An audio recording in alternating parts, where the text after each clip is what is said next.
ఏపీలో బాలికలపై దారుణాలు ఆగడం లేదు. ఎన్టీఆర్ జిల్లా విసన్నపేట మండలం నూతిపాడు గ్రామంలో బాలికపై అత్యాచారం జరిగిన ఘటన ఆలస్యంగా వెలుగులోకి వచ్చింది. తోట చందు అనే యువకుడు ఈ దారుణానికి పాల్పడ్డాడని బాలిక కుటుంబ సభ్యులు ఆరోపించారు. మరో ఇద్దరు మైనర్ బాలురు అతడికి సహకారం అందించారని తెలిపారు. ఈ నెల 10న బాలికను తోట చందు ఓ భవనంలోకి తీసుకెళ్లి అత్యాచారం చేశాడని ఆవేదన వ్యక్తం చేశారు. ఈ విషయాన్ని పంచాయతీ పెద్దల దృష్టికి తీసుకెళ్లినా న్యాయం జరగకపోవడంతో పోలీస్ స్టేషన్లో ఫిర్యాదు చేశారు.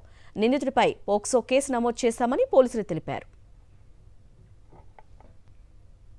మా పాప కాలేజీలో చదువుకుంటుంటే మా ఊరికి సంబంధించిన వ్యక్తులు ముగ్గురు కలిసి తోట చందు అన్న అతను, వేము శివరాము, వేము ప్రవీణ్ కుమార్ కలిసి మా పిల్లని అరాచకాలు చేసి పాడు చేసి శారీరకంగా వాడుకొని ఇష్టం వచ్చినట్టు తిరిగి తీసుకొచ్చి మళ్ళీ బలవంతంగా తీసుకెళ్ళి ఎత్తుకుపోయి చికాకు చేసి తీసుకొచ్చి ఊరు బయట దింపి బెదిరించారు. మీ అమ్మని చంపుతా, నిన్ను చంపుతా ఇంటికాడ చెప్పినా అని చెప్పేసి, అలాగే ప్రతి ఒక్క మా గ్రామంలోనే నలుగురిని చికాకు చేయటం జరిగింది, ఇదే ముగ్గురు.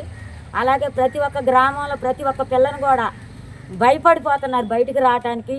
మాకు వీళ్ళ గురించి మాకు చాలా భయంకరంగా ఉంది. మాకు ప్రాణరక్షణ కావాలి, ఊరి మీద చాలా చర్య తీసుకోవాలి.